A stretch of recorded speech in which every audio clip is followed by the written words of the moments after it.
Okay, it'd be great if you could head back to where you were seated, although this might be the time to try another part of the auditorium to see if the air conditioning is warmer, cooler, whatever.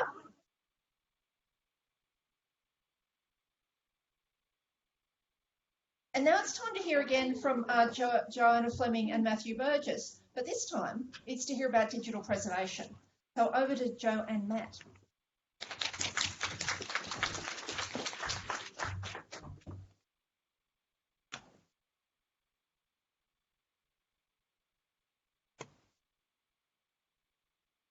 All right, back again.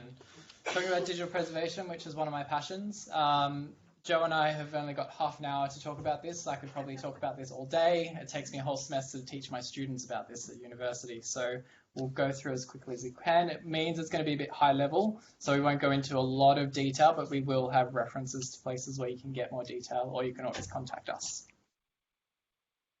So just to set the scene, if we think about our analog material, we know our analog material is robust. If you put it on a shelf and store it somewhere, you know it's going to be there for a long time in the right conditions. It's tangible, so it's something physical and you can hold it. Independently understandable, so if you've got a book, you can just pick it up and read it. We have well-developed approaches to preservation for our analog material. We're experienced in assigning value to our physical material as well. Now, if we come across to digital information, that's when it gets a little bit more tricky. So digital is ephemeral. People don't often think about the long-term value of a text message or the photographs on their phones, for example. It's interpreted through technology, so you can't just pick up digital information and read it. You need software, hardware, operating system, which is probably what I'm talking about here. So there's an obsolescence with our digital information in the media, so the physical media that it's stored on. File formats, they can go obsolete. The software and the hardware, so there's an interdependency between the two. Documentation, so you can lose information about digital objects. And it also requires new skills and solutions in learning how to deal with it. It also requires intervention at the earliest point possible. So I was talking about a book. If you come across that a bit later in its life cycle, you can still read the book. But with digital information, you really need to come across it a lot earlier. We were talking about born digital photographs earlier, digital preservation at the point of acquisition. You're defining standards and trying to look at those objects at the point of creation. So what is digital preservation? It's a series of managed activities necessary to ensure continued access to digital materials for as long as necessary. Refers to all of the actions required to maintain access to digital materials beyond the limits of media failure, technological and organisational change. Digitisation is not digital preservation. Digitisation needs digital preservation. If you think of digital preservation as the ongoing long-term stewardship of digital information, the creation of the file is irrelevant in terms of the actual preservation of that object. Digital preservation is people. It's a problem for people, created by people, and managed by people. People are dealing with these problems all over the world. Every time you come across a new obsolete format, you might be the first person who's dealing with it, or someone else might have dealt with it already. Australasia Preserves is a digital preservation community of practice in the Australasian region, relatively new. I encourage you to join, because if you have questions, if you want to learn, this is where you're going to do it.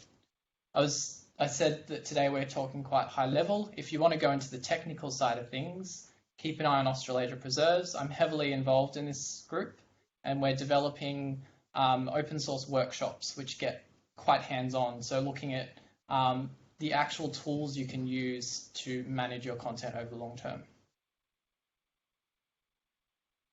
So why does digital preservation matter? It's to ensure that future library users can access material. For accountability, also legal obligations to provide access over the long term. Protecting financial investment. So if you spend all this money on digitizing your content, if you're not preserving it, you're basically not preserving the value you've created by digitizing it. Some digital preservation activities include file format identification. So this is where you look at all of your different types of file formats and you identify what they are. A file extension might be wrong. Validation of your file formats. So this is looking at specific file formats and making sure they adhere to the standards, so TIFF standards, for example. Fixity. Joe's going to talk about Fixity in a moment. Digital preservation metadata. So we've spoken a lot about metadata today. We've spoken about descriptive metadata, we've spoken about technical metadata, but digital preservation metadata is really important for your digital objects. It might include the software that was created, the software that was used to create that digital object. It might record actions or provenance of what has been done to that digital object.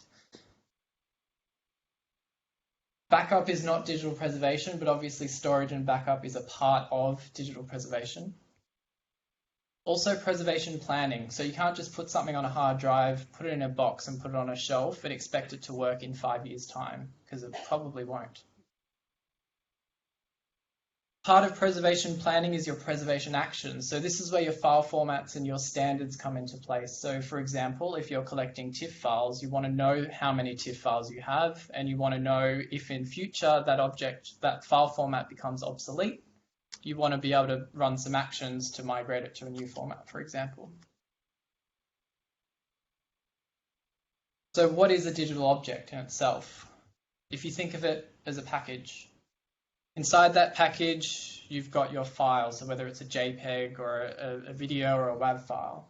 But then it's also wrapped with some associated metadata. So this is your digital preservation metadata. It could also include your descriptive metadata, but also a checksum and Fixity information. I'll pass over to Joe.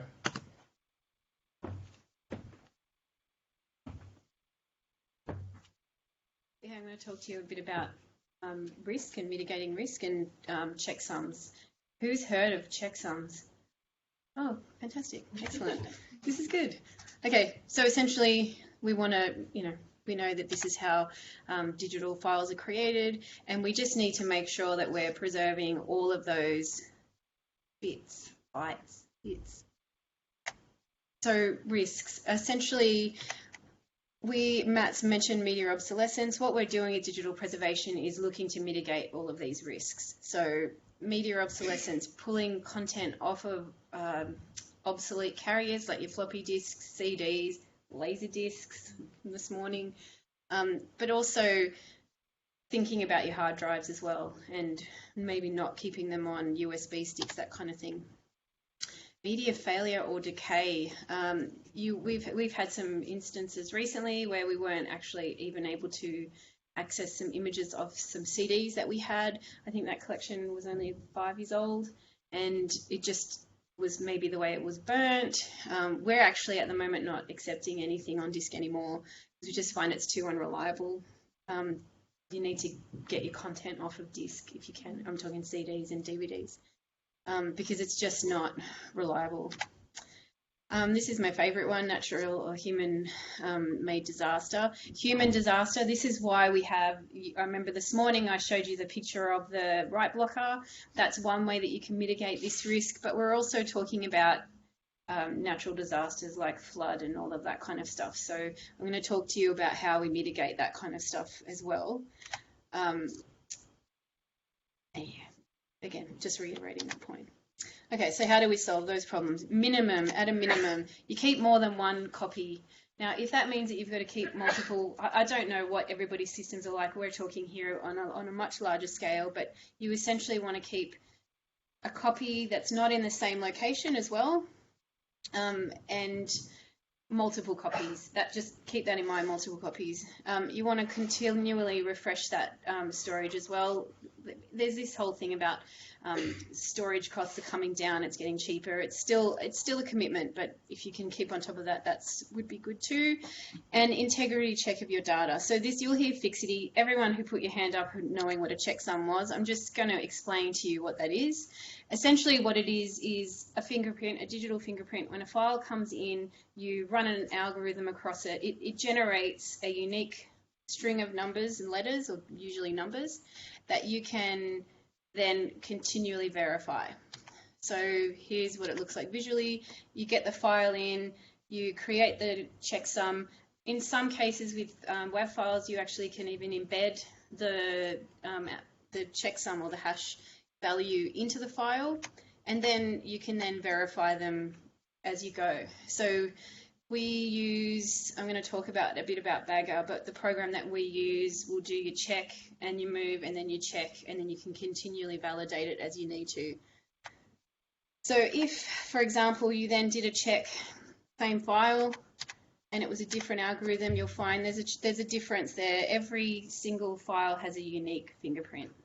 So something has happened to that file, and usually if you're managing those hash values, or you're documenting those hash values, you should be able to go back and find where it went wrong. I've actually had instances where we've realized that the problem was with the creator, and that we had to go all the way back to the creator because we got all the files in, looked at them, there was a problem, we had to just get the whole lot again. So it's a nice way, like a breadcrumb trail, where you can find if there's a problem, and ideally a rolling checksum across your storage. I mean, that's the best case scenario if you can do that.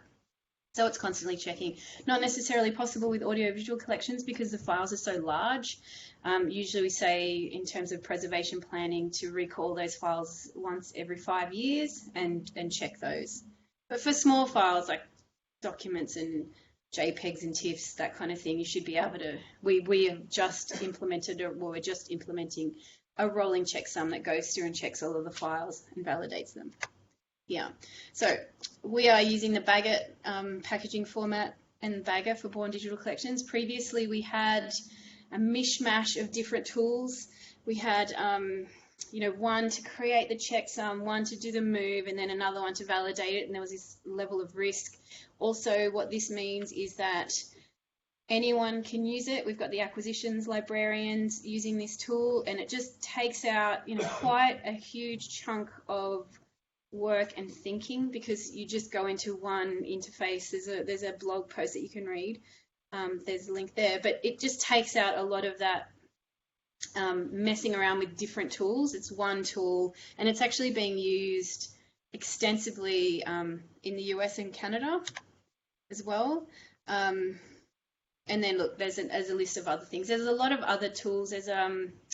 There's one that's more readily used for audiovisual collections, but we've found that Bagger, it's democratized that process. People don't need a lot of training to get up and running. We've got some pretty extensive procedures on how to offload content. This talking mainly Born Digital collections when they come in, but we've also implemented it within our ingest process as well. So we bag it at this end, and then as it travels through before it gets ingested into our collection, that bag is validated. Essentially, it's just a nice little tool to check that your checksums are still valid. So I'm just going to do a recap. What have we been talking about? So several copies of all of your files, multiple geographic locations if possible, and like Scott was saying even this morning, not in the drawer of the desk, of the same desk where your computer is. If possible, you can have them separated out. Don't rely on the same. I know in some large organisations, say the National Film and Sound Archive, for instance, they make 3 copies on 3 different types of tape, so that they're mitigating that kind of risk as well. So anywhere that you can mitigate risk, create your checksums and continue to validate them, because there's no point in creating it if you don't check it. Someone was saying the other day they would create checksums but then not document them, just throw them out, so they never validated them. And then, you need to continually perform your integrity checks. If you can't do a rolling checksum, then just do some spot checking over time. This is a good one, avoiding single points of failure.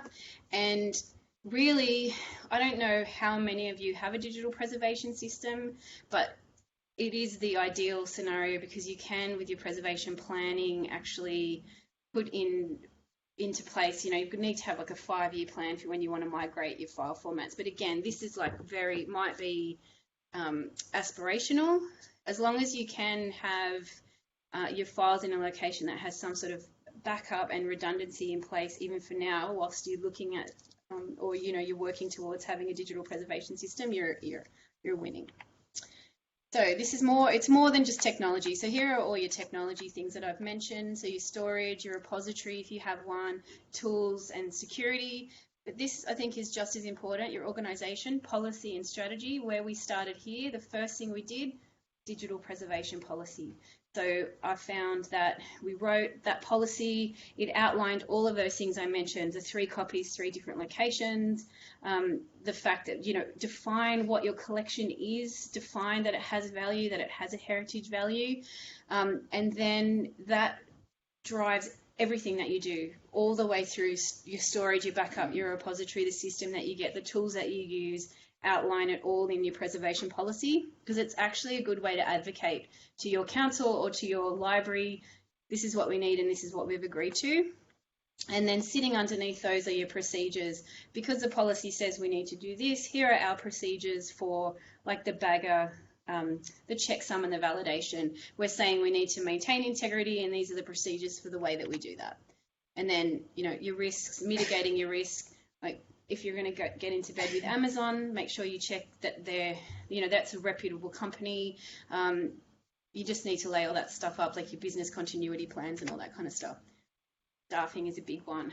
We don't actually have a digital preservation section here. We have Matt and I in our library and information services, and we have a couple of other people in our more systems-based area, and we kind of work loosely as a team. We have a governing kind of group that talk, but there's no real dedicated staff here yet at the moment. So this is a nice one, nice segue into resources. Having your business plans, like your technology, talk to your IT departments. Do they have disaster recovery plans?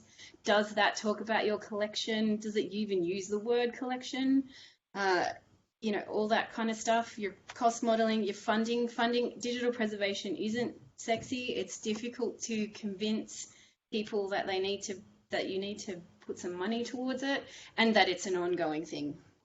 It's not, once you've digitized stuff, it's not over. You need to put it somewhere. You need to make sure that do all your integrity checks. And the time that it takes to prepare if you go out and do a huge digitization project, you need to spend time managing that and getting that collection ready to be ingested. I know the National Archives, I think, a couple of years ago did a huge digitization project and they didn't factor into the funding that process, and it took a year to get that content ready and ingested into their system. And they have a digital preservation system. Again, staff skills. So like I said this morning, we're in a unique situation, whereas our team, we are looking end-to-end digital collecting all the way through to digital preservation, and we're trying to upskill. Part of our role is to upskill a lot of the librarians. That's why bringing in things like Bagger, Matt's done a lot of training. You can see there's a couple of blog posts around that training, getting people, democratizing that process. Can't talk about digital preservation without mentioning this. It's quite busy, but essentially this is the Open Archival Information System.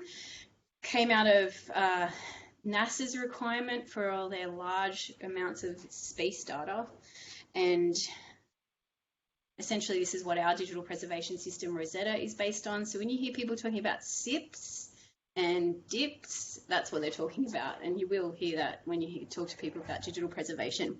But essentially it's an ISO standard for digital preservation. So I don't actually know what time it is. You're fine, you've got time. Okay, cool. So this is like the whole life cycle. It's kind of a nice little segue back, well, segue is not the right word, but back to what Scott was talking about this morning. It's a similar life cycle. You need to identify the kind of content that you want to preserve. You want to then make sure you're clear about what you're going to preserve. You need to look out in that select and identify section. Do I need to do anything to those files? Like, is there, we call it preconditioning for born digital material? Are there issues with file names? Are there issues with, what other things do we do? Preconditioning. I think off the top of my head. I mean, file names is one of them. If you get some hidden files in your collection, that kind of thing, you don't want to put those into your collection, so you need to maybe document that you've removed those, and you want to also keep that kind of metadata with your files. Just say, look, there used to be this file, but I now have done this to it. It has to be reversible. We've also got some policies actually that we've developed in-house around what we do and don't do to files in this life cycle. We also need to look at the storage, how we're going to store it, how we're going to protect the content, how we're going to manage that, what do we need, what kind of policies and procedures do we need in place for that long-term management. So protect is like your 3 different copies in 3 different locations, and your management is, I've got my policy, that my overarching digital preservation policy, and then I've got all of the other procedures that sit underneath that. And then we need to, the magic word for libraries is access. How can we continue to provide access? Personally, I think if you don't go through the digital preservation life cycle and go through that process, I can't guarantee you that I can provide access to that file that you wanted. And that's something I'm saying to people who collect material here. If you want me to be able to provide access to it 5 years, 10 years from now, you have to preserve it. Because there's a lot of discussion around, oh, but it's a camera, it's a file that came off my computer, maybe we should just put it over here. It's like, if you want to have access to that in 10 years' time, we have to preserve it. Because otherwise, I know then that it sits under all of those policies, it's stored properly, it is in our migration plan, it's in all of our preservation plans. We're thinking about it, we know about the file formats, say that with, similarly to audiovisual carriers that are obsolete, like Damien was talking about early, we know that that tape has a propensity to fall apart, or we know that this file is coming to end of life, so we need to migrate. So it's all that kind of thinking that goes on in this space. So here's some further resources if you want to, I think that will be on your list, Ellen. That's a very, very high level, and it is quite aspirational for small operations, but there are definitely ways that you can do some of those parts. And I know there's a lot of discussion around digital preservation on a shoestring and how to do the steps, a lot of these steps in a more affordable way. There's a lot of discussion online, and the AusPreserves site as well is another good place, because you can be at any level and ask questions in a safe place. So does anyone have any questions? Joanna? We have time for questions. No? Nothing?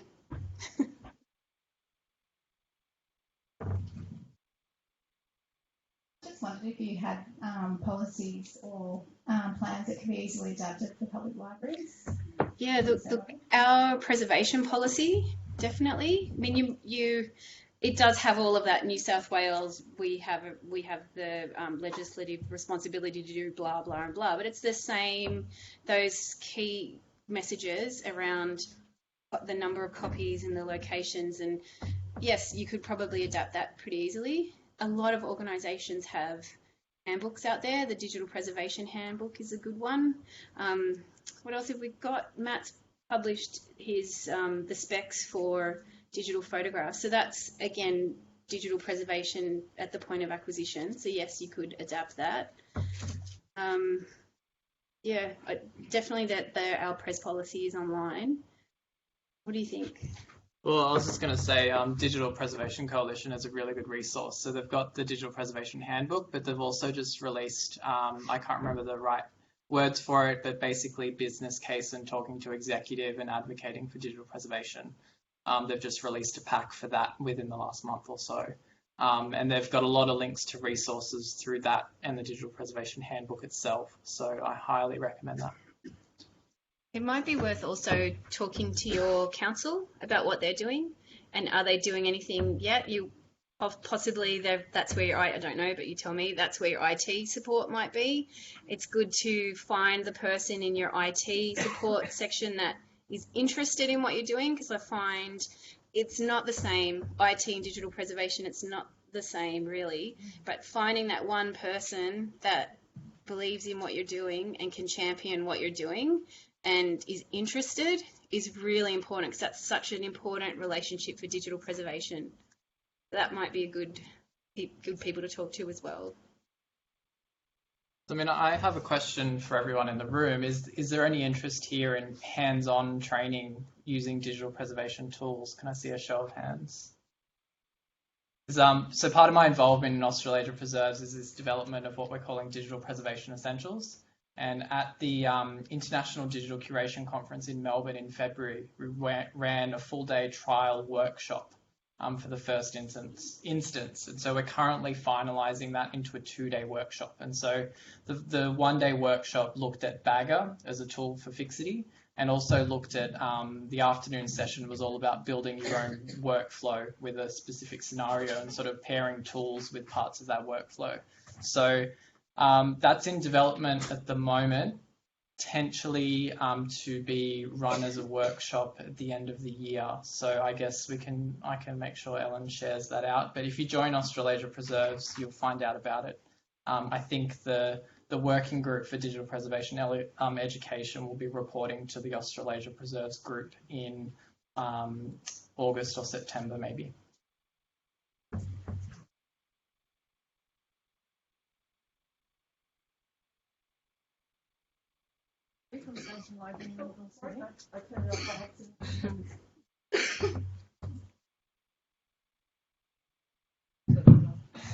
Thanks.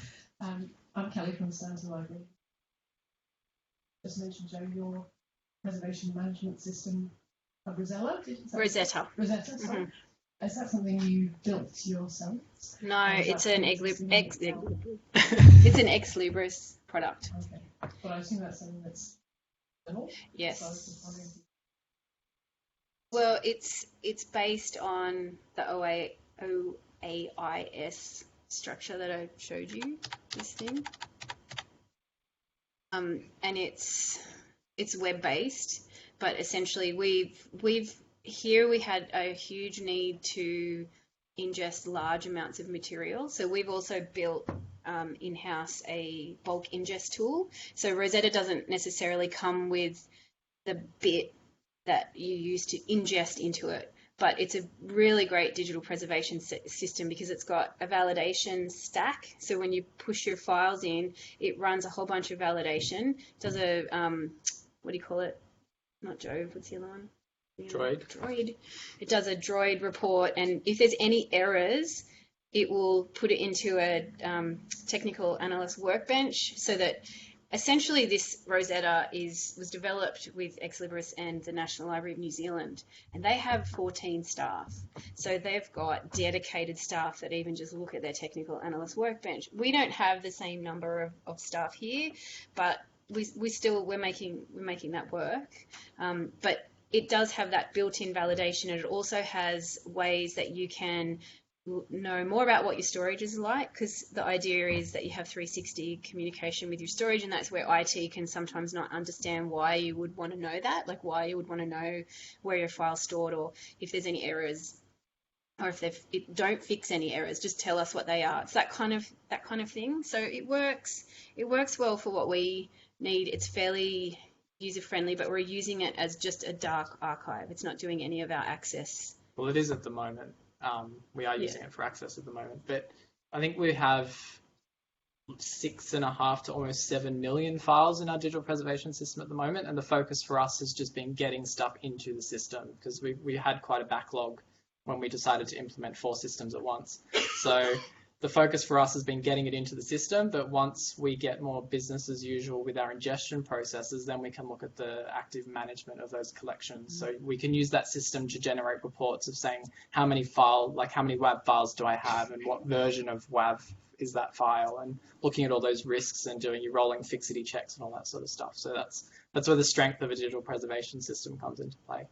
It is complex to set up Rosetta though, because there's so many variables, but it has got a very strong user group.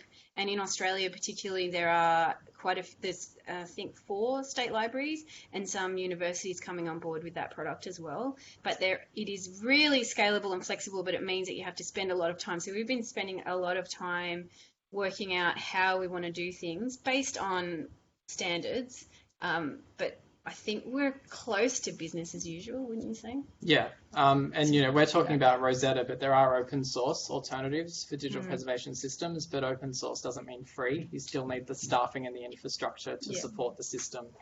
So there are other options out there as well.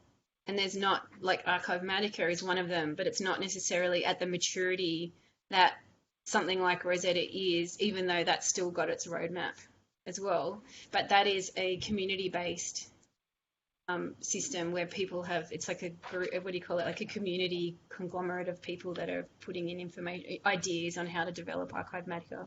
But I think it's a bit of a ways down the track before that's working like, say, Rosetta or Preservicure and other. But we started out with nothing. So, we started out with, let's just do, when I first started here, it was like, where are all the files? Bring them all to one location, do an amnesty, bring me your files, put them in a location, work with your IT department, give me a location that is backed up a certain number of times with limited access, because people like browsing through stuff, and every time they open that file, it changes the metadata. So lock it down and do an audit of what you've got, and because that's where we started. I mean, we had the luxury of the funding to have Rosetta come in, but we definitely started right at the beginning. And is Rosetta your digital asset management system, or is that something at the moment it is, but we're moving away from that, and having Rosetta will be a dark archive, so it'll just store the preservation master, which isn't publicly available, and our access copies will be delivered through a new, hopefully I'm allowed to talk about this, the digital collections portal. So basically we've got a separate system now that we'll be using as the dam. And keep your eye out in the next month or 2, for the MVP, minimum viable product. Just because Rosetta's strength is really in digital preservation, and digital preservation, you've got to be really strict in how you structure your digital objects, and that doesn't work so well on the delivery side of things, where you want to be a bit more free with how you group your objects and how you display them to the user.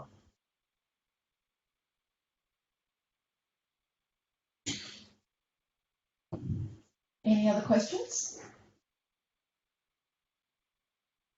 So everybody's confident about their digital preservation, but looking forward to a session later this year with the hands-on digital preservation, because you're not so confident in your digital preservation. Does that kind of sum it up? Right. Okay. Perfect timing. Okay, please join me in thanking Joanna and Matthew.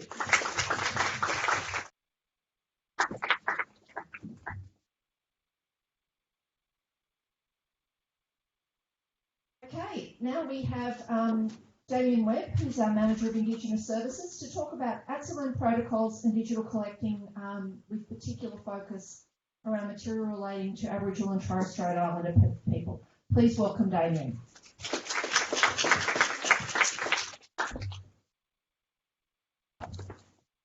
Hello everyone.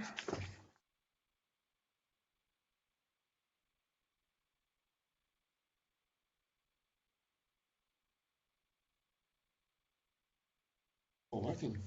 Okey-doke. So my name is Damien Webb. I'm the Manager of Indigenous Engagement here at the State Library of New South Wales. How many people have heard of us or worked with our branch before? Good. The right answer, especially if you work here. My family is Palawa, so we're the extinct ones you might have heard about from Tassie. So I've spent most of my life living and working in libraries over in Western Australia. So I'm very used to working without cultural authority and with a lot of the protocols you've probably hopefully heard of. So the ATSILRN protocols, which are the big ones here in Australia, but also a couple of larger frameworks I'll talk about today. A lot of my work is about decolonising the archive, about returning material to Aboriginal families, but also trying to change the context of those materials in our collections. So I'll touch on some of that today. It'll be a bit of a crash course today. 20 minutes is not very long for me to talk. I tend to rabbit on. So I will have my cards and things available. So if there's anything I raise today you want more information on, feel free to follow up. As always, I'll begin by acknowledging the traditional custodians of the land and waters where we are today. So the Gadigal of the Eora Nation, which will be different for people watching over the internet, but it's always important to locate yourself on country and to acknowledge particularly the contributions and stories of elders past and present that make up a fairly large proportion of our early collections, whether or not they're identified. Given that this year is also the UNESCO International Year of Indigenous Languages, I'd also like to make a special thanks to a lot of the elders we've been working with over here and acknowledge the strength that many generations of Aboriginal people have shown in keeping culture and language alive, despite many generations of trauma and assimilation and government policies, which kind of lead us into where we are at the moment. Also just a very beautiful painting from the collection. Just to give you a very, very quick idea, our branch used to be known as Indigenous Services. We've recently switched to Indigenous Engagement, which is to try and embody the idea that we actually want to create two-way mechanisms with Aboriginal communities. It's no longer appropriate or ideal to simply set up services specifically for Aboriginal communities. It's about actually building what those services should look like based on what communities need.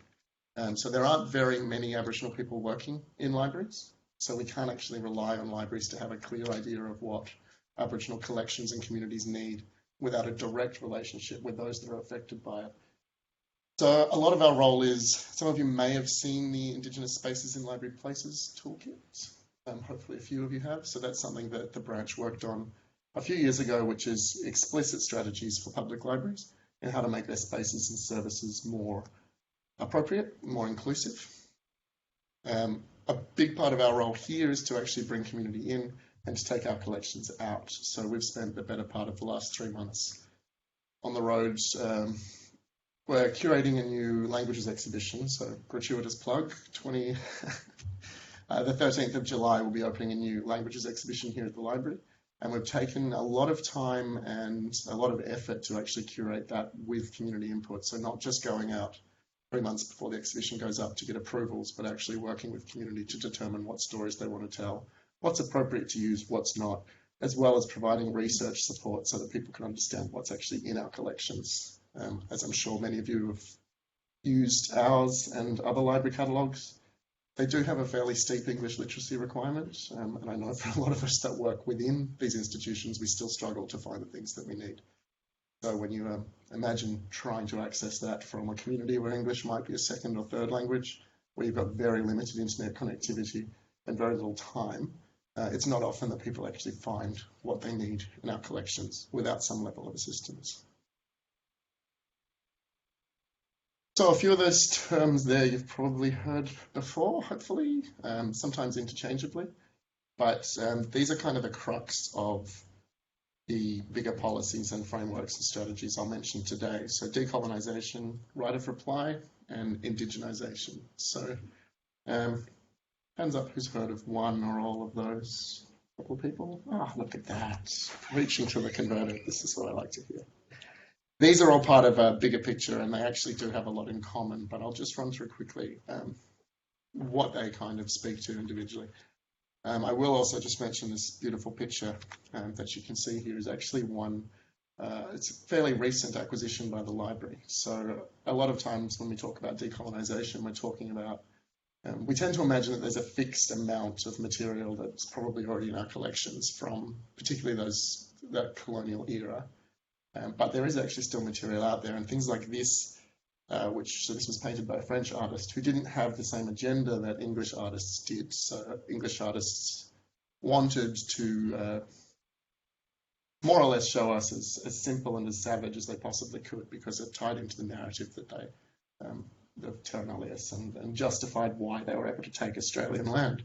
Whereas you look to French and Russian artists, And they actually painted us as they saw us, so their interests are quite different. And one of the great things that this library has done is to purchase that material so it sits alongside those other representations and gives us a fuller picture.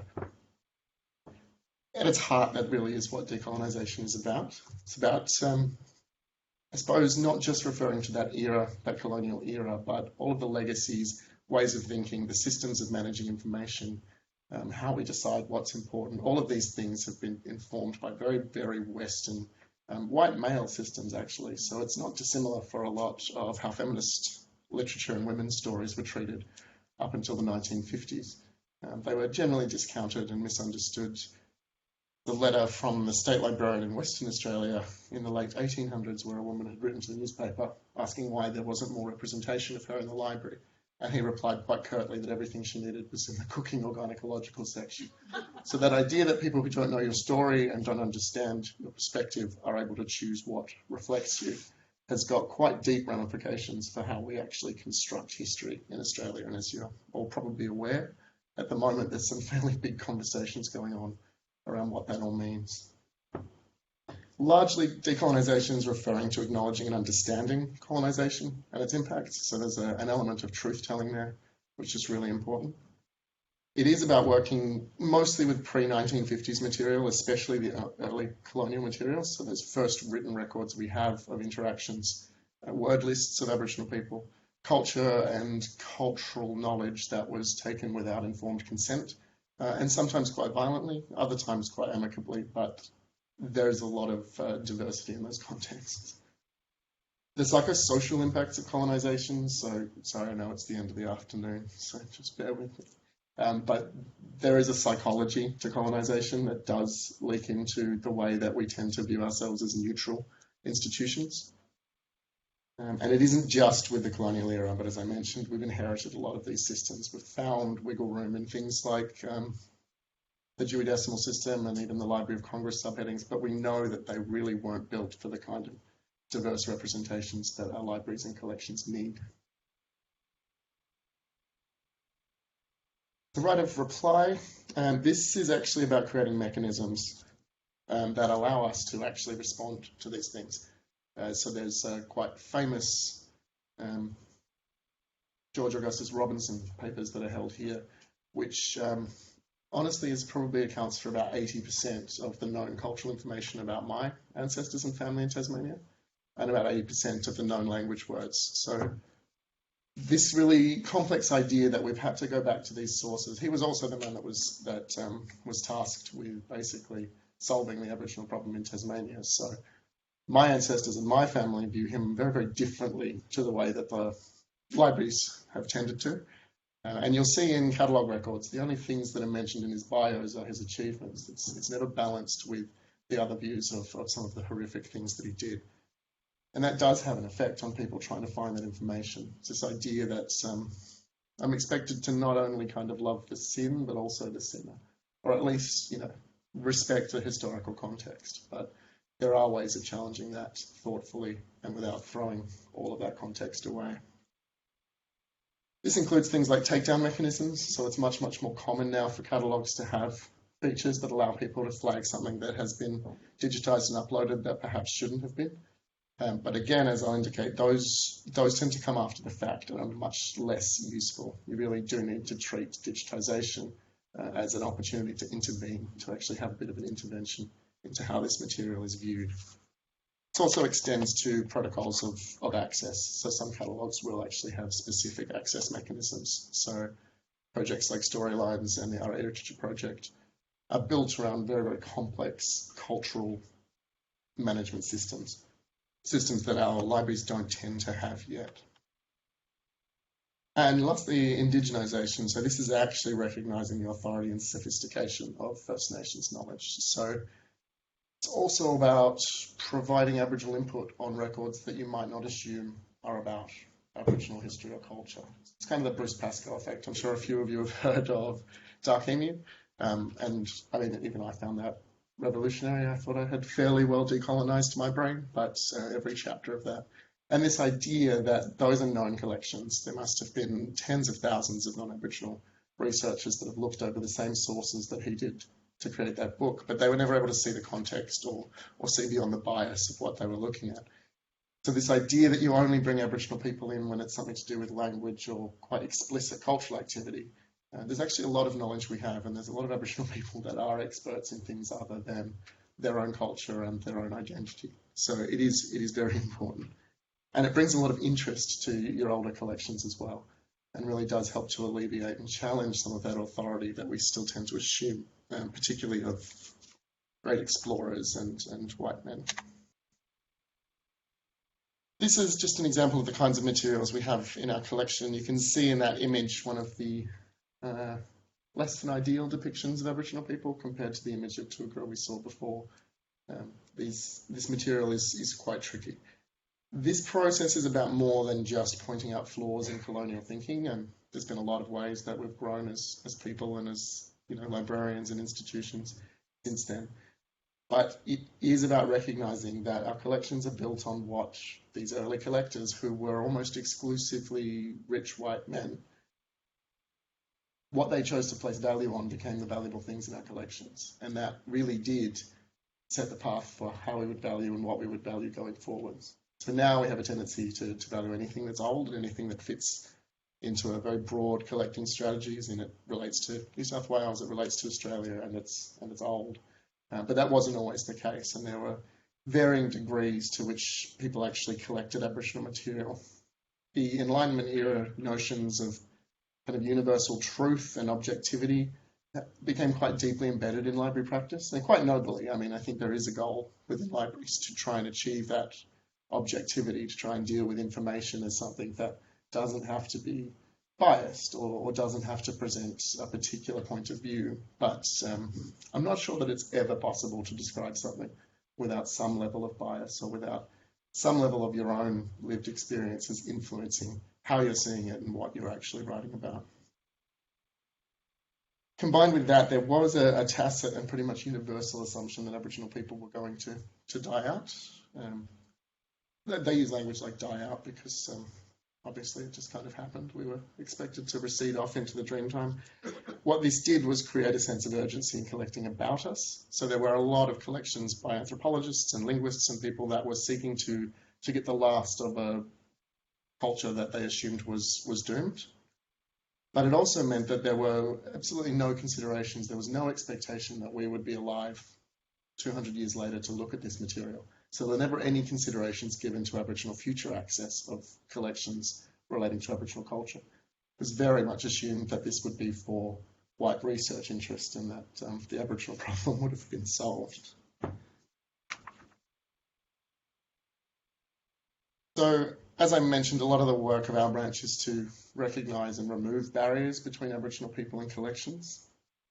There's just a few of the things here that represent some of the bigger barriers. Some of it I've already mentioned. The language, I'm sure everyone would be aware, the language used historically to describe Aboriginal people ranges from problematic to outright offensive. And there's a lot of interesting discussion about how you maintain that language and keep that there, because it's important to point at it. It's important to know that. It's important people realise how we were described and how that information was created, but it doesn't always have to be the most, the first thing that people have to search for. There have been cases where I've worked with Aboriginal women who know that there's a picture of their grandmother in the collection, and this was at the State Library of WA, and that photograph was only captioned typical gin, Kalgoorlie. And the only way to find that was for this woman to type typical gin into the catalogue every time she wanted to see her grandmother. And it's not pleasant. There were a few cataloguers in WA that insisted that gin was just short for Aboriginal, but it's not. It's a very derogatory term. And again, how many of our cataloguing staff know the nuances of these terms and whether they should be used? But more importantly, for this woman, the resilience it took her every time she wanted to find that photo, having to type that in, just reaffirmed some of the worst things that she knew about our history. There are also still core differences between Aboriginal and Western concepts of ownership, authority. So things where protocols like ICIP, has anyone heard of ICIP? Indigenous Copyright and Intellectual Property. So new frameworks that actually try and recognise complex group ownership, or the idea that a photograph of a cave drawing is copyrighted to a white anthropologist that took the photo in the 50s, but there's actually knowledge recorded in that photo that may be 100,000 years old. Things that the current copyright system is woefully inadequately prepared to deal with. So we are working with the ICIP frameworks as well. This is very simplified look at this kind of what often becomes a closed loop when it comes to digitization. I know we're all very time poor and resource poor, and even having the money to do mass digitization of collections is often a challenge. But the issue that comes around, so the photograph I mentioned before, that's captioned gin. I know there's even one in some of our collections where you've got gin and lubra and other words all in one caption. Those were literally just transcribed by people at the point of digitization and put up without a thought. In some cases, it's because we still have a tendency to value the historical context more than what some people would describe as political correctness. But I've seen a lot of ways that can be overcome, and that's about actually intervening. If you've got the material out and you're already taking the time to transcribe or re-describe it, this is the point at which you should be trying to connect with Aboriginal people and Aboriginal knowledge. It does actually save time in the long run.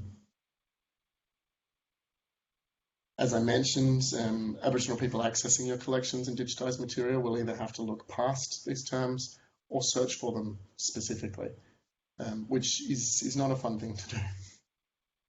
And you can see above, behind me here, there are multiple points in there for intervention.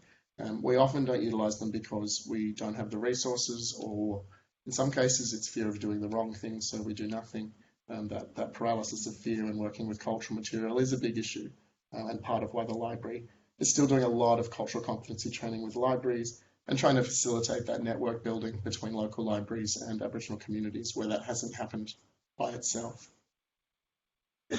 But by not utilising these intervention points, we actually do run the risk of bringing all of this context and all of this quite offensive language with us, and actually undermining the work we're doing.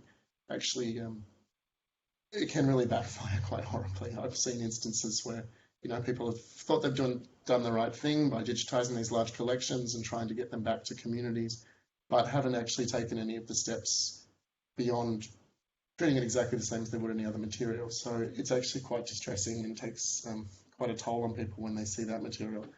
And when they are quite simple mistakes, some of the language, we know how to correct a lot of that.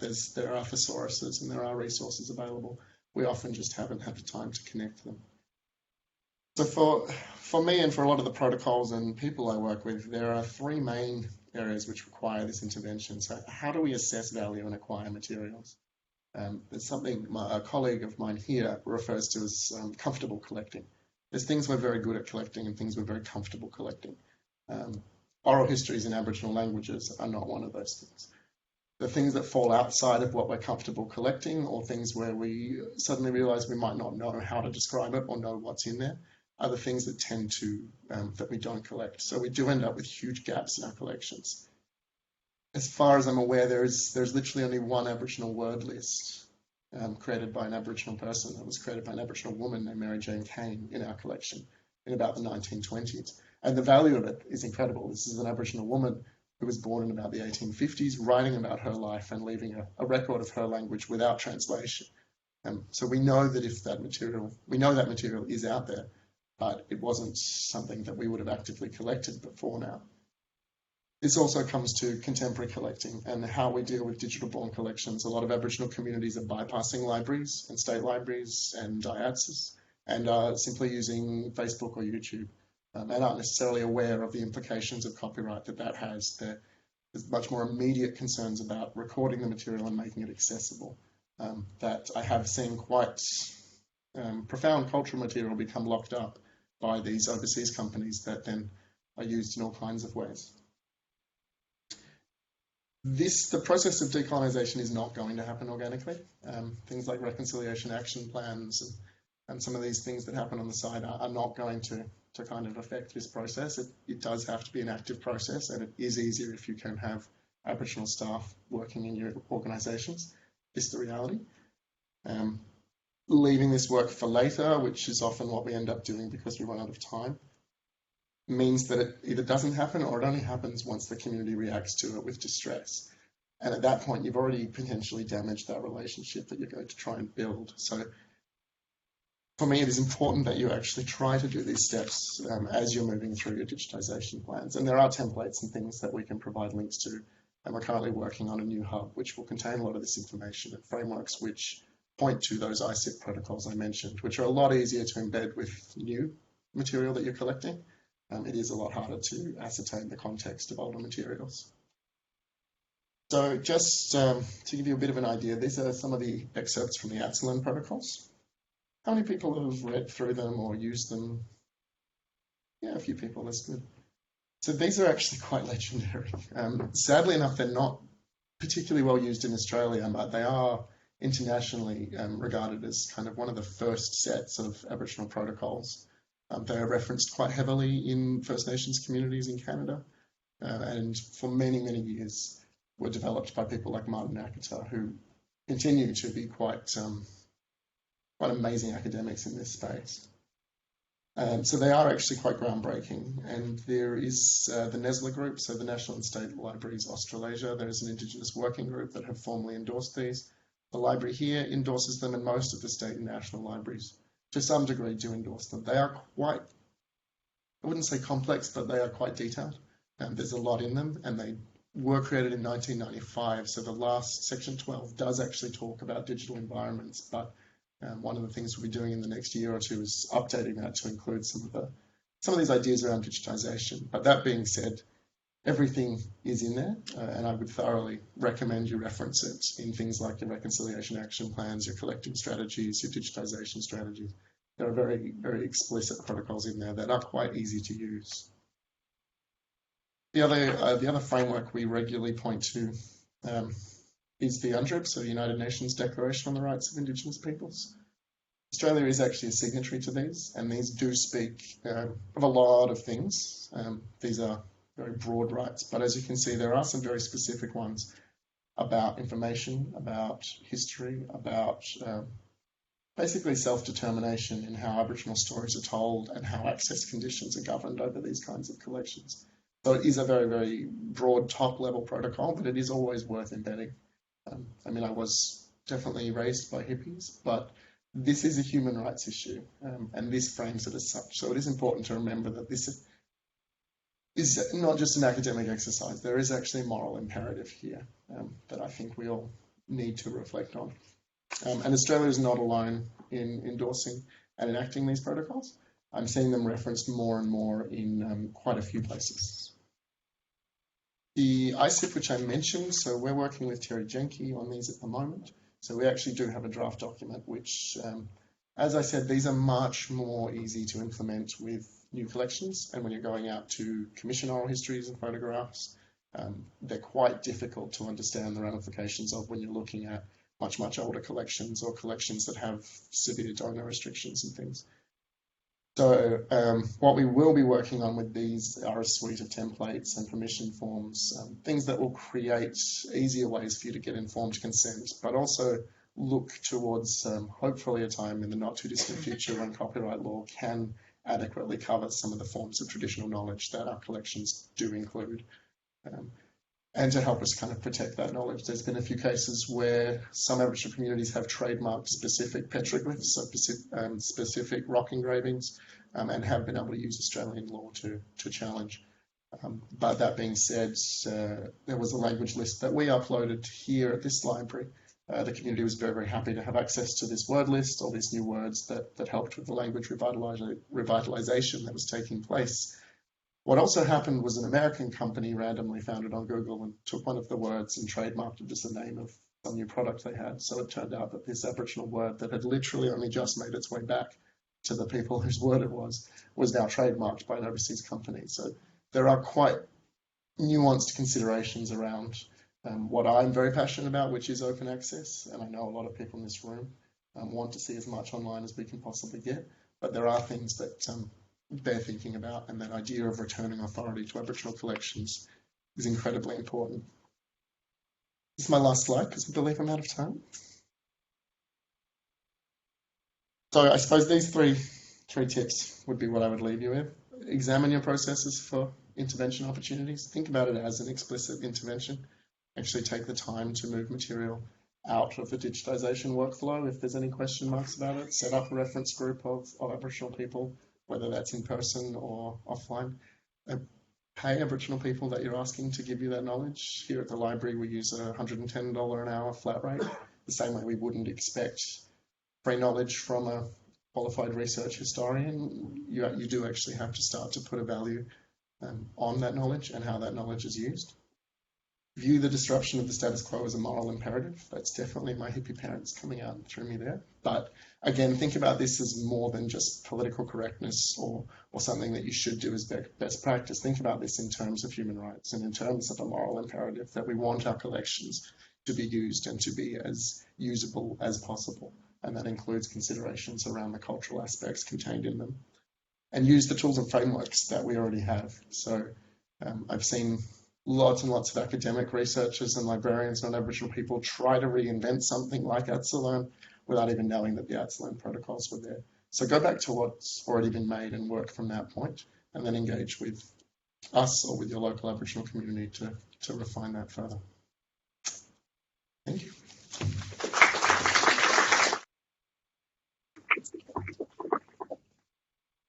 Questions to Damien? No? Okay. Thank you very much. That was great.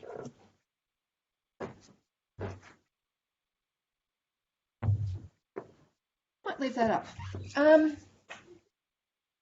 I've just got a short bit at the end, really to bring together a few things from today, but also to mention a few coming things, although there's a few more coming things after today as well. Trying not to look alarmed. So the slides and the videos will be available soon. Most of the presenters want to just have a final check on their slides before they go up on SlideShare. So I'll send a link out once they're available, probably in about 2 weeks' time, but please don't keep emailing me. I really will email it out when they're available. So that's great. I would like to thank all the State Library of New South Wales staff who presented today and who helped organise this seminar. That was absolutely crucial, and it was great to have people from widely across the library being able to be involved. That was brilliant. Now, the next local studies meeting is in Albury on the 8th of November, and I can see some of you going, yeah, we're not going to get to Albury. Blue jeans. But what will also be happening as part of that is that there will be a follow-up Q&A on digital collecting. As you probably will have thought through some of the questions by then, been trying to do a bit more stuff, or just got stuck.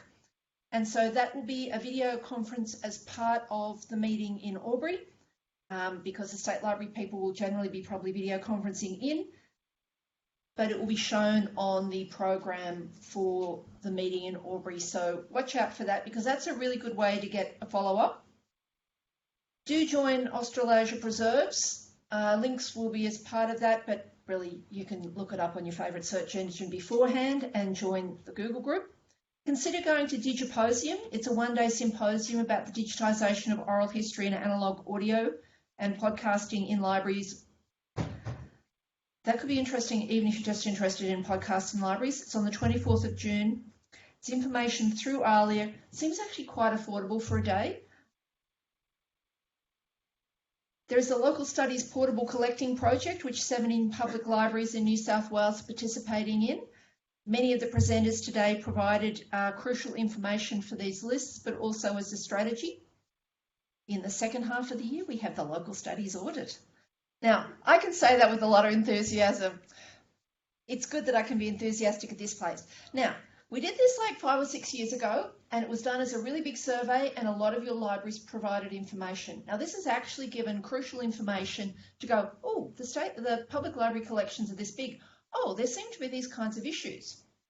Now, thank you so much to the people who have said they're willing to be part of the working group for this, but the rest of you will all have a crucial role. It's called filling in the survey later on, because I actually do want every council to fill it in. Now, why it's council by council, not library by library, is to separate the detail out for some regional libraries.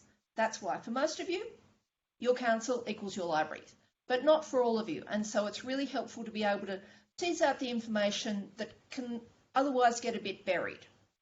that will be coming. But as well as it being a survey, I thought we needed to find other information out that you can't get through a survey. So there's going to be also a question: who can extract their local studies content to an Excel spreadsheet? Now, really, I'm looking for probably 10 to 12 councils that can do that, because it will allow me to look at the data in a different way, because it will have age and subjects. So some of the information that Damien was talking about will become more visible, because fairly generally it seems that public libraries are kind of under collecting certain community groups.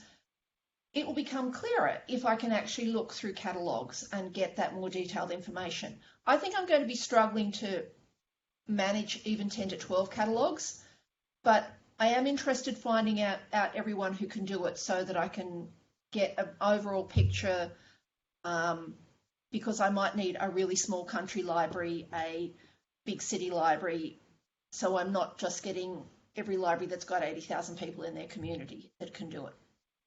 It's really to try and drill down and get additional information to better understand the local studies collections across the state, but that can help better planning. But even if you can't do that, you can fill in the survey. And some of the presenters today are also going to be helping us get better questions for this time round. It is a big audit, those who can remember it from last time. Okay, so you're glad that there's a few years between filling in the forms, but it's still crucial information, and it is important to be able to present that more broadly and to get a statewide view. Some of you also participated in the wider local studies, national online local studies discussion at the beginning of May. Feels longer ago than that, actually. There's going to be a video conference in June to talk about the evaluation from that. Very generally, people were mostly positive. A few people were stressed by the technology. But it was actually a lot of people who'd never used Blue Jeans before coming online at once, and it was amazing it kind of worked. So that will be an ongoing, probably, thing to better connect with local studies people in other states and territories. So that's good. Now, from talking with Jessica this morning, she's really happy to do a video conference looking at Creative Commons in more detail. It probably won't be all of you that come online for that, but it'll be some of you, and it will be really only looking at that aspect in a lot of detail. Sean Volk is also happy to do a setup with TWARC session, where basically everyone gets online together and sets up TWARC together. Now, I'm thinking this is probably going to be a fairly small number of people, but it's still worthwhile doing. It will be a non-videoed video conference, because it's only going to be so exciting seeing different people sharing their screens, and it really won't be good for future reference. But if you want to experiment with small-scale social media collecting for your library, this is one to try. And it also sounds like the digital preservation workshop that was mentioned by Matt will be one to look out for as well. So, are there any other follow-ups from today that I should add to my list? Now, you will have the opportunity to provide feedback about that during your evaluation. So if you do think there is something. Now, so far, these all are kind of doable. If you suddenly said we need a digital preservation conference only for public library people, I would start hyperventilating. But don't feel that you can't suggest something that feels like it's a stretch. So do think about that when you're filling in the evaluation.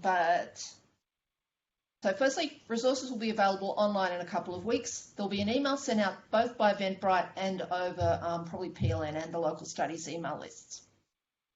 Then this other information, as it gets organised, will be sent out probably both over local studies and PLN as the lists.